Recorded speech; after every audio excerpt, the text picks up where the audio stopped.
गांव का नाम था चमंडी।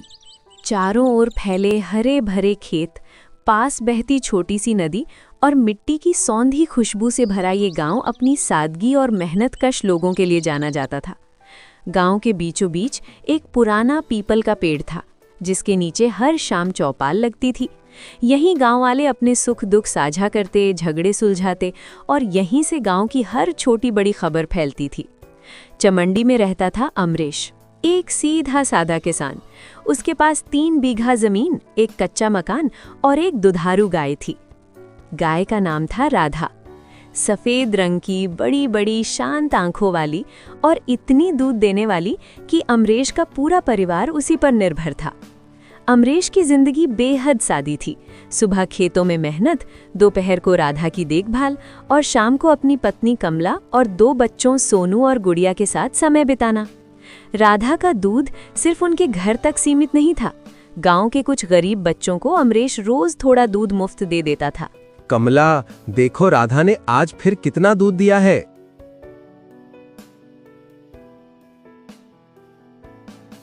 हाँ जी, इसी के भरोसे तो हमारा घर चल रहा है। बाबा, आज मुझे भी दूध ज्यादा देना। और मुझे भी। सबको मिलेगा, और बाहर वाले छोटे बच्चों को भी।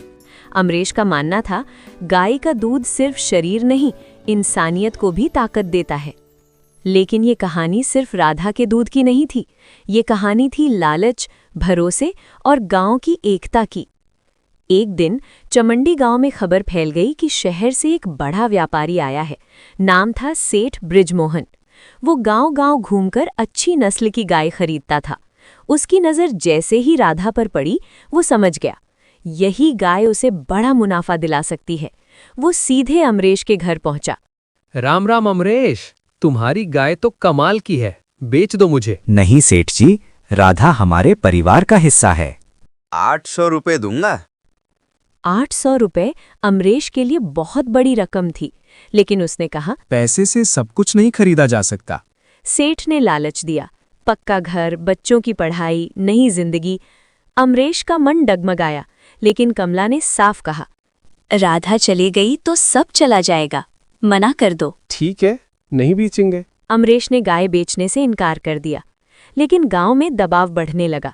चौपाल पर मुखिया चौधरी धर्मपाल ने भी कहा, अमरेश, सेठ डेयरी खोलेगा, गाय बेच दो।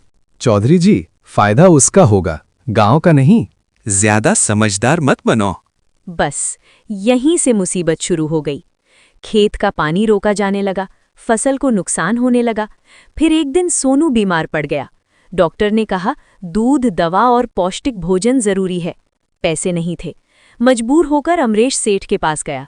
सेठ बोला, उधार दूंगा, लेकिन नहीं चुका पाए तो गाय मेरी। ठीक है।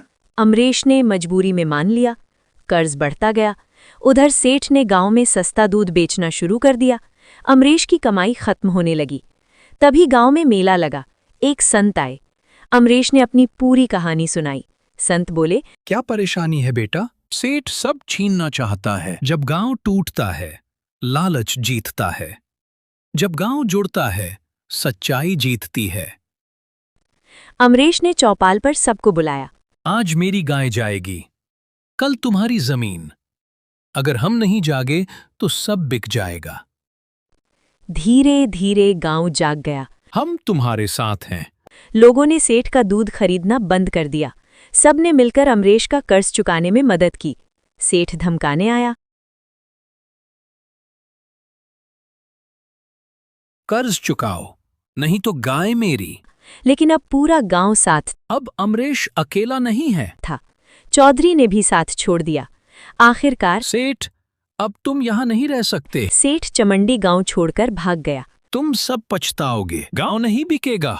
अमरेश ने राधा को प्यार से सहलाते हुए कहा, तू सिर्फ गाय नहीं, हमारी एकता है। कमला, आज हमारा घर ही नहीं, पूरा गांव जीत गया। और चमंडी गांव फिर से खुशहाल हो गया, जहां गाय का दूध सिर्फ व्यापार नहीं, विश्वास और इंसानियत था।